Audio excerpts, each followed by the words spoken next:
दो छात्रों की गलती की वजह से सागर जिले के स्कूल ठाकुर उदय भान के 10वीं एवं 12वीं कक्षा के अन्य छात्रों का परिणाम रोक दिया गया।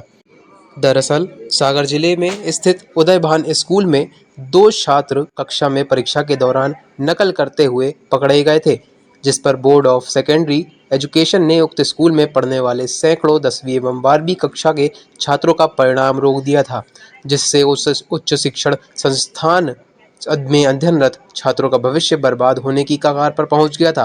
लेकिन इसी बीच प्रवेश होता है जबलपुर के हाई कोर्ट से वरिष्ठ अधिवक्ता दीपक सिंह का, जिन्होंने बोर्ड ऑफ सेकेंडरी एजुकेशन को चुनौती देते हुए स्कूल के द्वारा माननीय उच्च न्यायालय जबलपुर में याचिका दायर की, जिस पर हाई कोर्ट के द्वारा एक बड़ा फैसला भी लिया गया है।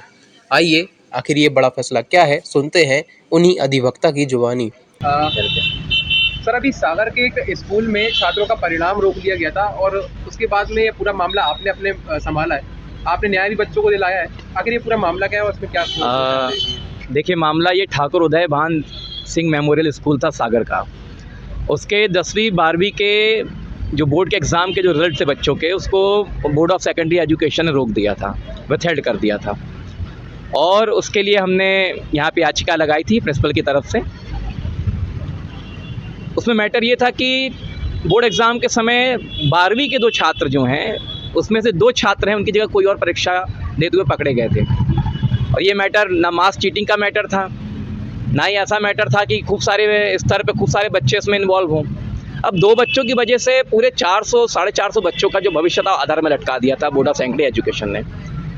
उसमें इंक्वायरी हुई और इंक्वायरी में कलेक्टर ने पाया कि दो बच्चे हैं, उनकी जगह कोई और अपीयर हुआ था सेंटर पे, लेकिन जो बाकी बच्चे हैं उनके मामलों में ऐसी कोई अनियमितता नहीं थी। उन्होंने प्रॉपर तरीके से एग्ज़ाम दिया था, कोई मास चीटिंग नहीं थी। तो उसने अनुशंसा की थी बोर्ड ऑफ सेकेंडरी एजुकेशन से कि 410 बच्चों के रिजल्ट आप घोषित कर दीजिए और बाकी जो 26 बच्चे नहीं आए उनको छोड़ के और ये दो बच्चों के छोड़ के। उसके बावजूद भी बोर्ड ऑफ सेकेंडरी एजुकेशन ने रिज़ल्ट ओपन नहीं किया। हमने लगाया यहाँ पे तो उन्होंने हमको रिप्लाई फाइल किया। रिप्लाई में उन्होंने हमको ऑर्डर दिया कि स्कूल की जो मान्यता है वो इन्होंने कैंसिल कर दी है और अब चूँकि मान्यता नहीं है तो रिजल्ट घोषित नहीं हो सकते हैं। कोर्ट के समक्ष ये बात आई, हमने रिजॉइंडर फाइल किया तो रिजॉइंडर में कोर्ट के सामने ये बात रखी हमने कि बल्कि नियमों के अनुसार है नहीं है। दो बच्चों के किसी दो लोगों के अपराध के लिए सारे बच्चों के साथ ऐसा कोई कानून नहीं है इस देश में कि दो लोगों के अपराध के लिए पूरे सबको सज़ा दे दी जाए।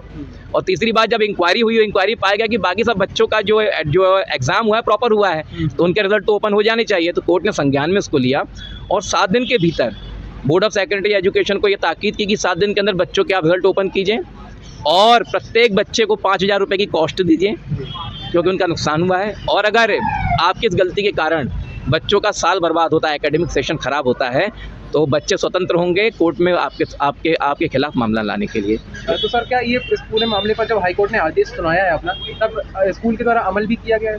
हाँ, स्कूल नहीं तो याचिका लगाई थी कि अब उसके बच्चों के भविष्य का मामला है। स्कूल के थ्रू ही हम याचिका में आए थे और स्कूल ने ऑर्डर लेके अब बोर्ड ऑफ सेकेंडरी एजुकेशन के समक्ष अपना एक आवेदन दे दिया है और उस आदेश के अनुसार इनको 7 दिन के भीतर रिजल्ट अपना घोषित करना पड़ेगा।